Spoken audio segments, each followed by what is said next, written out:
시편 137편, 이 시편 가운데서도 아주 많이 알려져 있고, 우리들이 그 내용을 웬만하면 신앙생활을 좀 한 분들, 성경을 좀 읽은 분들은 이게 무슨 시야, 어떤 거야, 그렇게 알 수 있는 그런 시 중에 하나를 오늘 우리가 이제 이 수요일 날 만났습니다. 이것은 우리가 이제 알고 있는 것처럼 또 봉독한 것처럼 이스라엘 유다의 백성들이 바벨론에 붙들려 가서 이제 포로의 생활을 하고 있을 때, 그때 그 바벨론의 강변에서 이 포로들이 이렇게 이제 자기들끼리 옹기종기 모여서 그래서 고향을 그리워하면서 그러면서 이제 울분을 토하는 그럴 때의 심경이 여기 이 137편에 잘 나타나 있다, 그렇게 볼 수가 있습니다. 그런데 이제 우리가 이 137편은 그러니까 포로기 시대에 나라가 망하고 붙들려간 백성들이 바벨론에 가가지고 그 서러운 생활을 하는 그때의 그 시절을 회고하고 그것도 그때의 경험을 이렇게 시에다가 담았다. 그러니까 이건 어떻게 보면 좀 비통하고 그리고 너무 애잔하고 안타까운 시지요. 근데 오늘 새벽에도 이제 제가 새벽 기도회 때도 그런 말씀을 드렸는데, 이제 우리가 성경을 읽을 때는 성경이 어디가 됐든 간에 성경 오늘 같으면 137편이잖아요. 이 137편 이 본문 자체를 우리가 이거를 잘 이게 무엇을 어떤 의미를 담고 있는 것이냐, 이거를 잘 살피는 게 우선은 성경을 잘 읽는 거죠. 이거를 모르고 뭐 엉뚱하게 성경은 여기 읽고 딴 거 생각하고 이러면 안 되죠.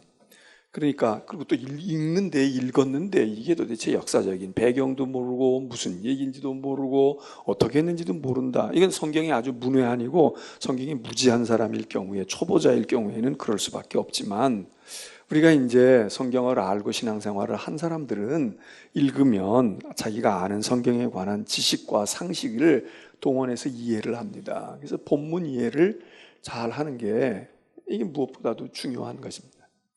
그런데 이제 이 단계에서 조금 더 발전하거나 신앙생활을 좀 더 한 사람들, 성경을 좀 알고 있는 사람들은 이럴 때에 이 본문 하나만이 아니라 이 본문 자체를 잘 이해함으로써 이해할 수도 있지만, 이 본문과 관련된 것이 뭐가 있을까?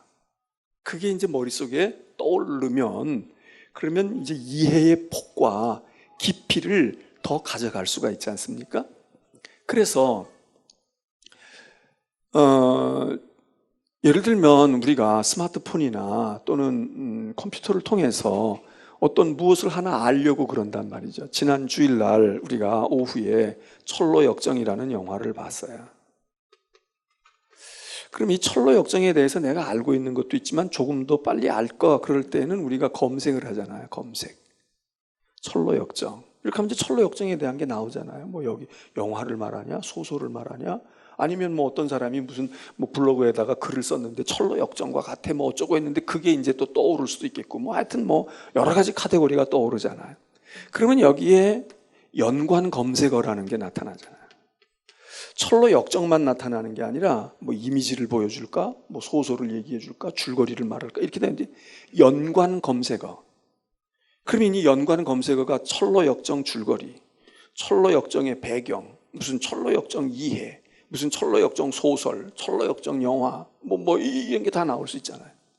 그러면서 또 이 연관의 이 범위, 카테고리를 넘어가면 철로역정의 저자, 뭐 아니면 저자가 아니더라도 존 버년, 이렇게 나올 수도 있어요. 왜? 이게 지금 연관이 되어 있으니까.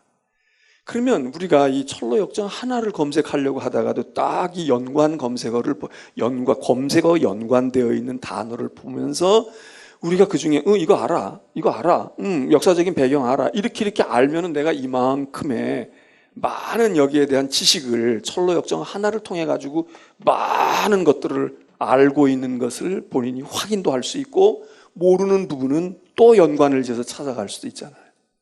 우리가 성경도 마찬가지입니다. 그냥 철로역정 하나만 우선 급할 때는 이것만 검색하고 이것만 이게 뭐지? 이게 무슨 말이야? 단어가 무슨 말이야?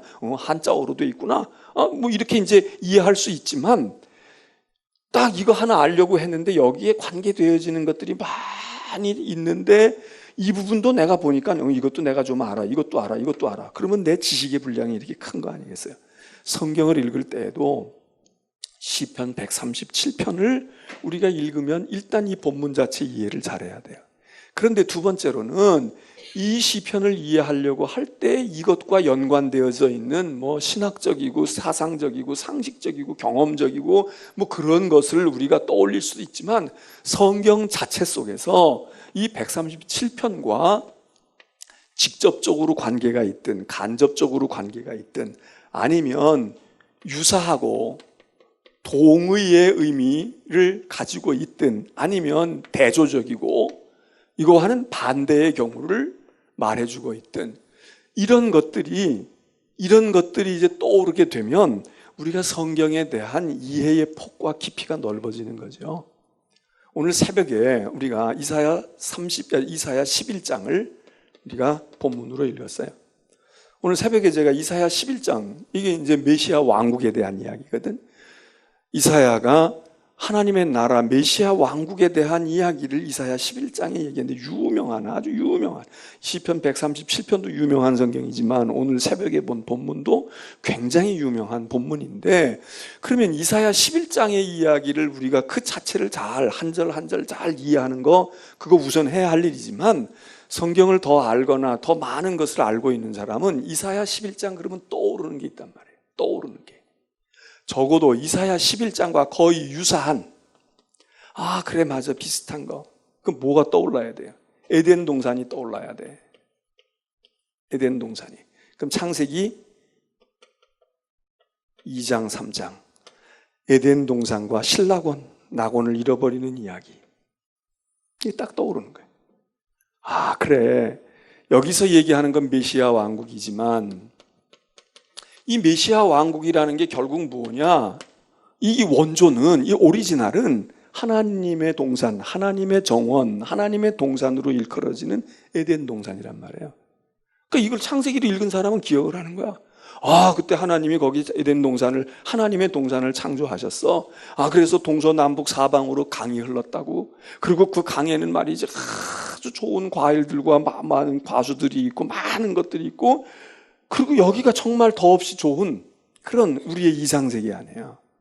이게 에덴 동산. 그러니까 이사야서 하나를 통해서 메시아 왕국만 보는 게 아니라 이거를 읽으면 맞았어. 이런 거였는데 우리가 이걸 잃어버렸지. 죄 때문에 잃어버린 거야. 그런데 여기 메시아 왕국이 다시 등장하고 메시아 구주를 통해서 구세주를 통해서 그래서 하나님이 회복하실 나라. 지금 이스라엘은 위기에 처해 있고 고난 가운데 있지만 하나님의 나라의 꿈을 보여주는 이런 거지. 근데 그럼 여기서만 끝나는 게 아니라 신약을 알고 있는 사람은 쭉 떨어져 와서 신약에 대해서 그래. 그런데 결국 요한계시록에 가면 21장 22장에 성경의 맨 마지막 안에요. 이건 성경의 시작이야. 이건 성경의 맨 마지막인데 성경의 맨 마지막에 천국에 대한 이야기를 하잖아요. 새 예루살렘이라고도 말하고 신천, 신지라고도 말하고 그리고 우리는 이거를 하나님의 나라라고 말해요. 이 하나님의 나라 병들지도 않고 어둠도 없고 슬픔도 없고 고통도 없고 막 이러면서 그러면서 그 강에는 12 달마다 열리는 12 과수가 쫙 있어가지고 1월 달에도 먹을 게 있고 2월 달에도 먹을 게 있고 말이에요. 그 잎사귀는 치료제가 돼가지고 병든 자 병도 천국에서 병이나 나겠어. 병도 안 나겠지만 병이 난다고 해도 그 열매의 잎사귀를 통해서 치료함을 받을 수 있는 그런 천국에 대한 그림을 그리잖아요. 그러니까 우리가 성경을 읽을 때 이런 게 중요한 거예요. 그러니까 이사야 11장을 읽으면서 이거 하나만 막 이해하고 요거 알아야지 무슨 뜻이야 이렇게 하는 단계를 우리가 벗어나면 그 다음에 성경 전체가 머릿속에서 왔다 갔다 하는 거지. 사랑 이야기하면 이 사랑에 관한 이야기가 쫙 이렇게 말해요. 고린도전서 13장도 생각이 나지만 요즘에 새벽에 우리 부목사님들이 할 때 요한 1서를 이야기하는데 요한 1서에서 사랑에 대한 이야기가 얼마나 많은지도 몰라. 그러니까 막 요한 1서에 대한 사랑의 이야기가 나오고 또 그러다가 보면 아가서와 같은 그냥 인간적인 사랑이지만 그 사랑이 하나님께로 향한 사랑으로 승화되어지는 그런 아가서의 사랑도, 그래서 막 이런 것들이 막 이게 덩어리로 뭉쳐 다니는 거. 이게 요즘에 앞으로 우리 사회가 말이죠. 이 AI, 인공지능, 이게 뭐 지금 굉장히 큰 이슈가 되어 있고 이게 지금 중요하잖아. 모든 분야에. 그리고 거기에는 그 인공지능이 가능한 게 뭐겠어요? 나는 뭐 과학은 잘 모르지만 그냥 상식적으로 생각할 때 아무리 인공지능이 뛰어나도 그 속에 머릿속에 뭐가 들어가 있어야지. 이게 들어가 있는 게 뭐예요? 빅데이터 아니야. 많은 데이터를 갖다 집어넣으면 이놈이 바둑도 두고 이놈이 요즘에 이제 병원에서도 여기도 뭐 인천에도 종합병원 그런 데잖아요. 이 의사들하고 살아있는 우리 인격적인 의사들과 이 인공지능이 같이 협진을 해가지고 수술을 그렇게 하고 말해요. 이런다는 거 아니에요. 그게 뭐겠어요? 이런 것들이 많이 연결되어 있는 거야. 그러니까 우리가 성경도 하나를 그냥 붙들고서 그냥 그거를 그냥 그것만 꿰뚫고 여기서 사랑은 뭐다, 저기서 정의는 뭐다, 이것도 중요하지만 이 성경 전체가 막 얼기설기 얽혀져 있으면서 어떤 때는 모순된 것처럼 보이기도 하고 어떤 때는 보완 관계가 있기도 하고 어떤 때는 똑같은 것이 반복되는 것처럼 느끼기도 하지만 이런 것들을 우리가 이해할 때에 성경의 교리든 성경의 본문이든 폭넓게, 폭깊게, 깊이가 있게, 그리고 우리가 다양하게, 건강하게 알 수 있다. 그래서 11장을 이해할 때는 이런 게 오늘 새벽이, 이제 이건 새벽 얘기예요. 자, 그러면 오늘 137편으로 가면 여기 아까 11장, 이사야 11장 얘기는 에덴 동산, 메시아의 왕국, 그리고 신천신지가 이루어지는 새하늘, 새 땅, 하나님께서 오시는 계시록에 나타나는 마지막 우리가 바라고 있는, 기다리고 있는 천국. 이건 거의 그 유사한 개념 아니에요. 아니면 또 같은 거라고 볼 수 있어. 근데 137편을 이해할 때 저는 137편을 이해하게 되면 137편이 포로들의 노래잖아요. 지금 이게 나라가 망한 거야. 바벨론의 포로들의 그 한설인 노래예요. 근데 이거 하게 되면 저는 시편 126편도 생각이 나는 거야. 우리가 이미 몇 주 전에 다뤘어요. 시편 126편. 시편 126편이 뭐겠어요? 우리가 바벨론에서 돌아올 때 시온의 포로를 하나님이 돌리실 때 우리는 꿈꾸는 것 같았도다. 야, 이게 꿈이냐 생시냐? 그리고 그때는 너무 감격에 벅차가지고 그 돌아올 때에 노래한 포로에서 귀환되어지는 귀환의 노래 또는 해방의 노래가 시편 126편 아니에요? 이게 역사적으로 실제로 그 사건이었던 아니었던 그런 정도의 감격과 그런 그 마음을 가지고 있는 시편이라고 우리가 몇 주 전에 이야기할 때 했어요. 그럼 이 시편이 떠오른단 말이에요. 이거는 아까 얘기처럼 똑같은 사건은 아니라 반대야. 여기는 지금 포로 생활의 고달픔의 노래이라고 하면 이거는 그 포로가 끝나고 기적적으로 해방이 되어 가지고 자기의 고향 또한 고국 땅으로 돌아올 때 그 감격과 감동. 야, 살다 보니 우리에게 이런 날이 다 있네. 우리가 이걸 기다렸는데 진짜 우리가 이런 걸 현실로 경험하는구나. 이런 감격과 감동의 노래가 126편이거든요. 그러면 이걸 쌍으로 놓고 읽는 거야. 이거하고 이거하고는 정반대의 상황이에요. 이런 일을 겪었던 사람들이 이런 영광과 감격을 얻는다? 또 지금 이런 영광과 감격을 얻고 해방과 기쁨과 풍성을 누리는 사람들이 5년 전에, 1년 전에, 한 달 전에, 2달 전에 자기들은 한 달 전만 해도 우리가 이건 꿈에도 못 꿨던 일이야. 10년 전만 해도 이건 꿈에도 너희들은 지금 이렇게 자유롭게 살지만 너희 엄마 아빠가 너희 나이 많았을 때는 우리는 바벨론 강가에서 우리는 이렇게 울었단다. 이런 것들을 같이 이렇게 가지고 있는다면 우리가 음식을 먹을 때에도 단 거만 계속 먹어가지고 단 거를 더 단 거 그 음식 먹을 때 여러분 어떻게 드시는지 몰라도 좀 덜 단 거 먹고 그 다음에 과일이 있어도 이게 더 달 것 같으면 그 더 단 거를 나중에 먹어야 그 단 거를 느끼지 않아요? 그런데 더 달게 느끼는 방법은 좀 덜 단 거에서 조금 더 달고 더 단 거. 이렇게 먹어가면서 더 단 거를 느낄 수도 있지만 어떤다는 게 요즘에 젊은 사람들 뭐 먹고 뭐 먹으면 더 극대화된대. 어? 몰라? 어떻게 먹어? 어? 근데 우리 교인들은 먹는 것도 관심이 없고 저 오로지 기도와 말씀에만 전념하니. 아니 단짠 그런다며. 단 거 먹고 짠 거 먹고 짠 거 먹고 단 거 먹고 이렇게 하면은 이게 막 더 달게 느낀다며. 그런 얘기 못 들어봤어요? 오늘 가서 해보셔요. 이따가 설탕 먹고 꿀 먹고 또 그리고 뭐 조청 먹고 이렇게 먹으면서 단 거의 강맛을 느낄 수도 있지만 설탕 먹고 짠 거 먹는데 그리고 또 설탕 먹고 이러면은 이게 온다는 거예요. 그러니까 음식을 짜게 하고 달게 하고 이게 중독성이 강하다는 거 아니에요. 그러니까 단 거를 계속 이 감동적인 이 슬픔의 노래를 탄식의 노래를 계속 탄식의 노래를 이어가면서 사람의 마음에 깊은 그 애달픔 고통을 느껴가는 방법도 있지만 이걸 왔다 갔다 하는 거야. 냉탕 온탕을 왔다 갔다 하듯이 이 비통의 노래를 부르면서 감동과 해방과 감격의 노래를 불러.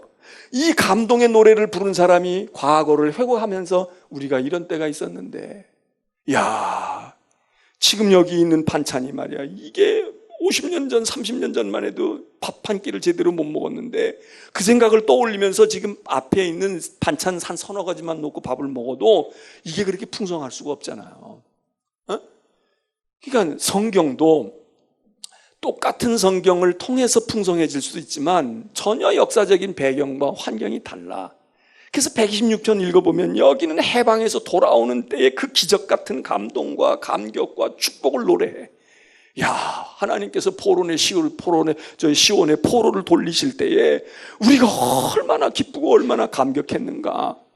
그럴 때 해방과 감격만 떠오르는 게 아니라 포로 생활했던 시절이 떠오르는 거야. 좋은 집에 살고 있는데 야, 이 좋은 집에서 더 좋은 집으로 어떻게 갈까 이렇게도 하면서 꿈을 가지면서 희망을 가지고 일 열심히 하는 사람도 있지만 남들이 볼 때는 우습게 볼지 모르지만 야, 이게 10대평밖에 안 되는 내 집이지만 이게 내 집이야. 20년 전만 해도 5년 전만 해도 새빵살이 돌아다녔고 그러고 맨날 애들 때문에 쫓겨나기도 하고 그랬을 때 이 집에 들어와서 지금 이게 그냥 보잘것없는 그런 초가집이지만 내 집이라고 할 때 그게 얼마나 행복하고 얼마나 감동이 와요. 그러니까 우리가 성경 읽을 때도 그러니까 여러분들이 오늘 137편을 읽지만 137편만이 아니라 126편이 머리에 떠오르고 그 감격의 찬양 소리가 들리면서 이 비통의 눈물을 흘리면서 여기 보면 찬양하지도 못해. 여기는 노래하라고 막 그러는데 내가 어떻게 노래를 해? 어떻게 찬송을 하냐고. 차라리 내 이 혓바닥이 그냥 천정에 붙어버리지. 그래서 내가 하고 싶어도 못하게 하나님 해주세요. 이러고 얘기하는 이 비통의 노래가 이게 두 개가 딱 왔다 갔다 하게 될 때 우리가 야, 지금 우리가 누리고 있는 이 은혜가 얼마나 큰 것인지. 또 시련 가운데 있는 사람은 내가 지금 시련 가운데 있지만 그렇게 바벨론 강가에서 울던 그 백성들이 말이야 감격적으로 시온의 포로들이 돌아오는 감격을 겪는 것처럼 그날이 오는 것처럼 우리도 그날이 올 거야. 그리고 희망도 가질 수 있잖아요. 그래서 이게 중요한 거예요. 저는 이 시편상에서는 이렇게 이제 두 개가 떠오르지만 137편 시편 137편 그러면 또 떠오르는 게 또 있어. 여기 보면 자 시편 말씀을 본문 짧으니까 한번 훑어보자고요. 우리가 바벨론의 여러 강변 거기에 앉아서 시온을 기억하며 울었다. 지금 바벨론 강가 한 군데에서 유다인들이 한 집단이 모여서 그런 게 아니에요. 이게 그 당시 바벨론 포로 시절에 유대인들이 여기저기 북쪽으로도 끌려가고 저기로도 끌려가고 막 끌려갔겠지. 그렇게 흩어져 있는 유대인들이 다음은 얼마씩이라도 있으면 그 사람들이 바벨론 강가에 나와가지고 그리고 뭐 빨래를 했거나 물을 길어 갔거나 뭐를 했을 텐데 이런 그 경험을 한 유대인 그룹들이 여럿이 있다는 거예요. 여기 바벨론 강가에서 여러 유대인들이 그랬잖아요. 여러 강변 거기에 앉아서 우리가 울었다. 왜? 시온을 기억하며. 시온이 어디? 예루살렘이잖아요. 자기 고향을 그리워하며 가나안 땅을 예루살렘을 그리워하면서 그러면서 우리가 어쩌다가 이렇게 되었나. 우리가 어쩌다가 이렇게 되었나. 그리고 기억하며 울었다. 그리고 특별히 울게 된 특별히 직접적인 사건은 그 포로 되었다라고 하는 것 때문에도 그렇게 울었겠지만 이 날, 이 시를 우리가 이렇게 태동하게 된 그 경험은 무언가 우리가 그날 바벨론 사람들이 말이죠. 우리 유다인들을 보고서 야 너희들 노래할 줄 알잖아. 너희들 노래 한번 좀 해봐. 너희 나라에 노래 해보라고. 그리고 너희 신에게 바쳤던 너희 신을 뭐 너희가 그 신이 너희를 인도했느니 너희를 뭐 보호하느니 그랬는데 야 꼬락선이 좋은데 한번 그 신에게 불렀던 거 노래해봐. 그렇게 이제 비아냥거리고 조롱을 받잖아요. 그러니까 여기 있는 이 유대인들이 바벨론 강가에 포로로 붙들려 온 거기 있는 우리들이 그 노래를 어떻게 하겠냐 이거예요. 그래서 3절에 보면 이는 우리를 사로잡은 자 바벨론 사람들이 거기서 우리에게 노래를 부르라고 시키면서 우리를 황폐하게 한 자가 자기들을 기쁘게 해보라고, 그리고 우리가 하나님께 드렸던 그 노래를 가지고 자기들을 위해서 시온의 노래 가운데 하나 좀 불러봐라. 그리고서 우리를 조롱합니다. 우리를 그렇게 아주 비난하고 우리를 경멸하고 그러는데 우리가 이방 땅에서 어떻게 여호와의 노래를 부를 수 있겠습니까? 하나님께 불러야 할 노래를 저놈들 기쁘게 해달라고 그러고 우리가 그 사람들의 놀이객감이 돼서 그 사람들의 유희거리가 돼가지고 우리가 어떻게 노래를 부르겠습니까? 그럼 막 피눈물을 쏟는 거지. 이거 어떻게 해야 되나? 어떻게 해야 되나? 나는 이 구절을 읽으면서 그래 유대인들이 저럴 것처럼 우리가 세상에서도 우리가 그럴 수 있잖아요. 우리 보고 야 너 기도 한번 해봐. 너 하나님인데 하나님 너 지켜줄 텐데 말이야. 너 하나님께 기도하라고. 우리 주님도 그런 걸 당하시잖아. 십자가에서 내려와보라고. 너 천사가 널 와서 내려줄 텐데 말이야. 너 도움을 왜 안 청하니? 사람들이 비방하고 그러잖아요.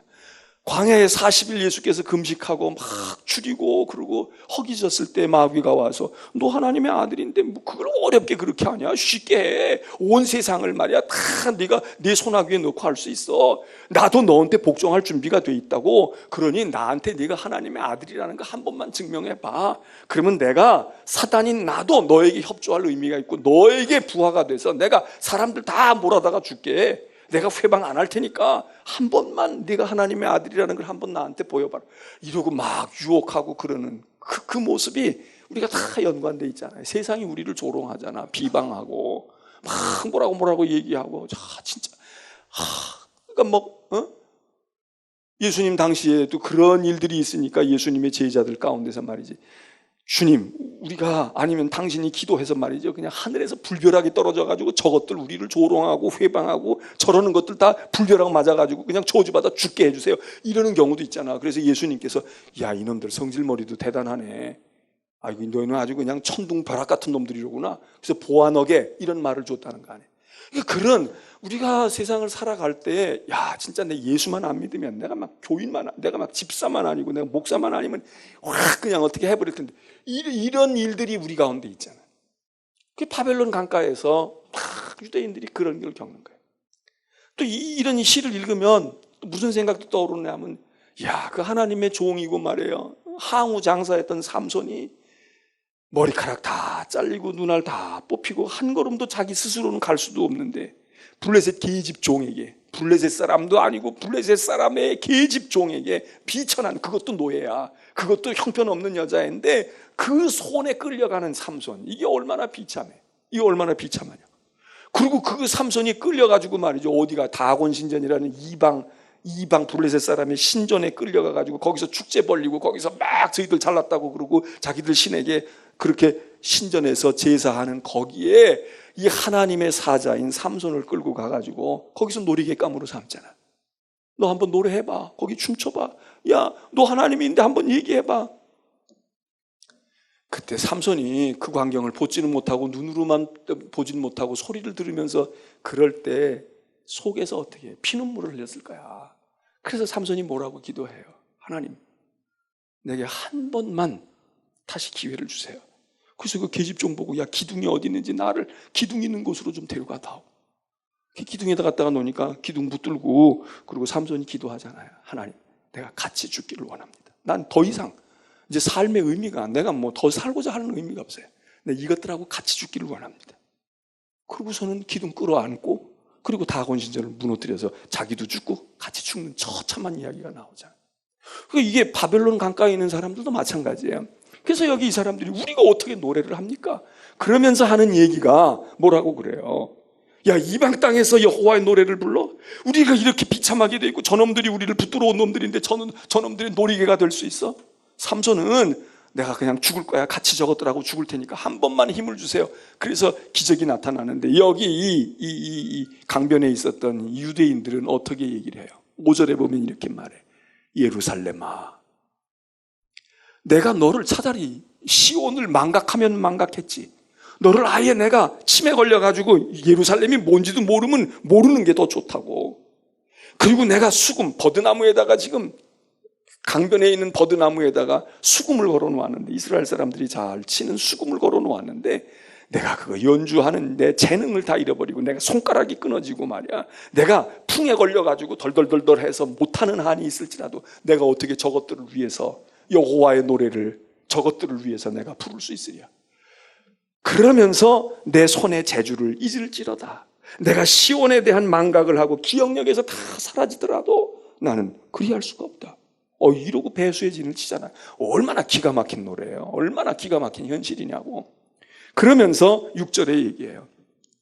내가 예루살렘을 기억하지 아니하거나 내가 가장 즐거워하는 것보다 더 즐거워하지 아니할진대 내 입천장에 혓바닥이여 붙어버려라. 저놈들 자꾸 노래하라고 짓거리라고 그러는데 차라리 내가 혀가 그냥 천정에 딱 붙어가지고 말도 못하는 벙어리가 되면 좋겠다. 내가 이거 가지고 어떻게 저놈들이 얘기하는 거기에 내가 그 장난질에 내가 도구로 쓰이겠느냐. 아주 여기 강력하게 난 못해요. 절대 못해요. 삼손이 내가 죽는 한이 있어도요, 내가 한 번만 내게 힘을 주세요. 나도 함께 죽기를 원합니다. 그 심정이 유대인들 포로들의 심정 아니에요. 야, 이게 포로들. 그런 사람들이 126편을 경험할 때 얼마나 좋았겠어요. 126편을 경험할 때, 야, 이게 꿈이냐 생시냐. 그리고 막 노래가 저절로 나오는 거지. 시온의 포로를 돌리실 때 이때 이렇게 입천장에 다 혓바닥이 붙어버려라. 내가 손발이 다 떨려가지고 내가 악기 연주를 못해도 좋고 곡 다 잊어버려도 좋고 예루살렘도 다 망각하고 치매에 걸렸으면 차라리 좋겠어. 그랬던 사람들이 돌아오면서 막 그러니까 이 비통의 노래와 감격의 노래가 막 어우러지는 이걸 우리가 같이 붙들고 있으면 얼마나 이게 막 감동이 2배, 3배로 올 거 아니에요. 그래서 여기 137편에서는 그렇게 이제 하나님께 그렇게 자기 자신을 결심을 해. 난 결코 내가 저놈들을 내가 기쁘게 할 수 없어. 하나님을 내가 도구화할 수 없다고. 내가 죽으면 죽었지. 이렇게 하고 그 다음에 마지막이 뭐예요? 그 다음에 마지막에 7절로부터 하나님께 간절한 탄식을 딱 간구를 해요. 삼손은 내가 저들과 함께 죽기를 원하오니 단 한 번만 내게 힘을 허락해 주소서. 머리카락은 잘리고 눈은 뽑혔지만요, 나 살자고 하는 거 아닙니다. 저것들과 같이 무너지기를 원합니다. 그러고서는 자기 목숨을 담보로 했는데 여기는 이 시인은 이 이스라엘 이 유다인들은 뭐라고 얘기해요? 7절부터 여호와 하나님, 내가 간구하는데 하나님, 나는 입천장이 붙어버려도 좋고요, 손이 다 떨려서 중풍에 걸려도 좋아요. 그런데 하나님, 예루살렘이 멸망하는 나를 하나님이 기억해 보세요. 저놈들이 와가지고 우리를 어떻게 짓밟았는지, 우리 부모들이 어떻게, 내가 어떻게 내 인생이 망가졌는지, 예루살렘이 멸망하던 나를 내가 기억한다는 게 아니라 하나님이 기억해 달라는 거야. 그리고는 이렇게 얘기해요. 에돔을 치소서. 아니, 우리 멸망시킨 건 에돔 사람이 아니잖아요. 바벨론 사람이거든.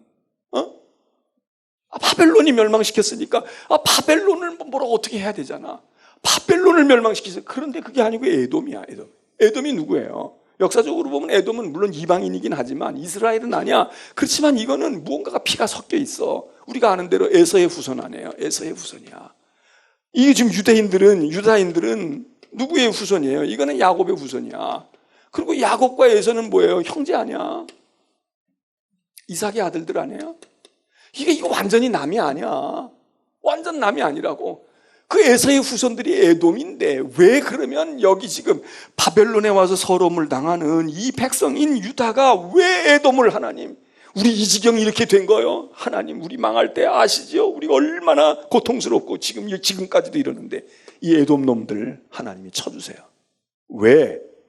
에돔이 직접 유다를 멸망시키지는 않았지만 역사 속에서 에돔이 계속 못된 짓을 했어.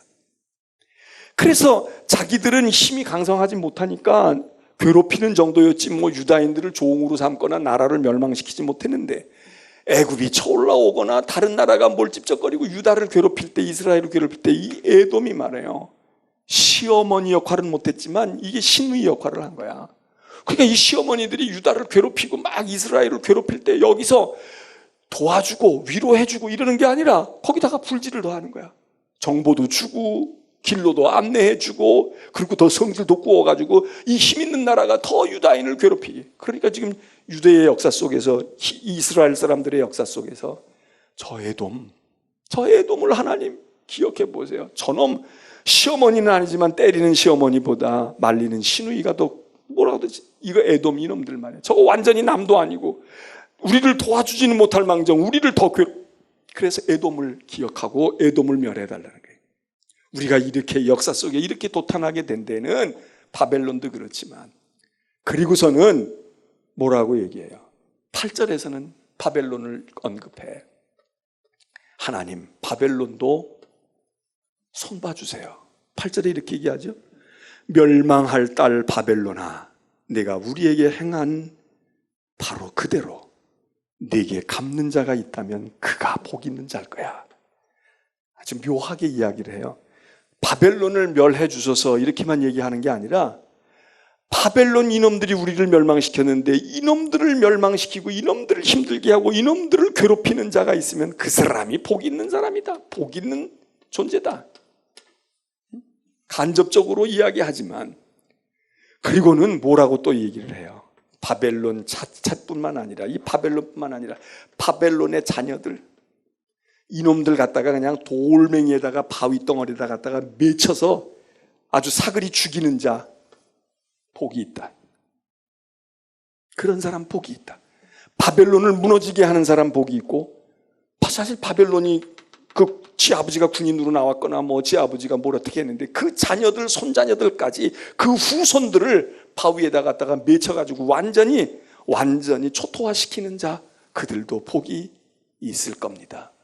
이러는 저주의 노래를 하는 거예요. 이런 탄식의 노래를. 자, 오늘 137편 우리가 유명한 시인데 우리는 이 시를 읽으면서 이 시를 그럼 우리는 어떨까?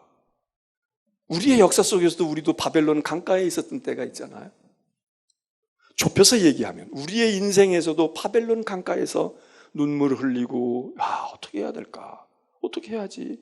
내 힘으로는 될 수 없는데 이런 때가 여러분 개인에게도 있을 수, 집안에도 있을 수 있고 우리 나라에도 있을 수 있고 여러분 각자 생각해 보세요. 내가 지금 바벨론 강가에 앉아서 눈물을 곱씹고 있는 사람도 있을 수 있고요. 10년 전에 그런 사람도 있을 수 있고 또 우리의 인생의 남은 날들 가운데서 언젠가 우리가 또 바벨론 강가에서 붙들려 온 이 포로들처럼 그래야 할 날이 우리에게 또 있을지도 몰라. 그때 우리가 이 성경들을 기억을 하는 거죠.